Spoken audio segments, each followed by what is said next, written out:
Already without egg cake recipe చూసారు కదా, అది చూడండి ఎంత స్పాంజీగా వచ్చిందో. చాలా అంటే చాలా స్పాంజీగా అయితే వచ్చింది. నేనైతే ఎప్పుడు ట్రై చేయలేదు, ఇదే ఫస్ట్ టైం అయితే ట్రై చేస్తున్నాను వితౌట్ ఎగ్ తో. అయితే కేక్ ఇలా వచ్చిన ప్రతిసారి ఏమనిపిస్తుంది అంటే నేను ఏదైనా కేకులు బిజినెస్ పెట్టుకున్నా బాగున్నా అని అనిపిస్తుంది. ఇంకా కేక్ స్పాంజీ చాలా బాగా వచ్చింది. ఇంకా విప్పింగ్ క్రీమ్ కూడా అలానే రావాలి కదా.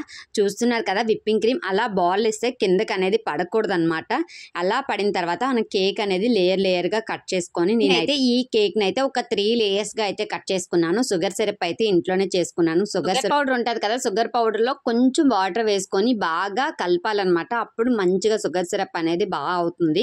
నేను లాస్ట్ టైం ఏం చేశానంటే ఎక్కువ వాటర్ వేసేసి షుగర్ వేసేసాను. అప్పుడు కొంచెం నాకు ఫ్లాప్ అయినట్టు అనిపించింది.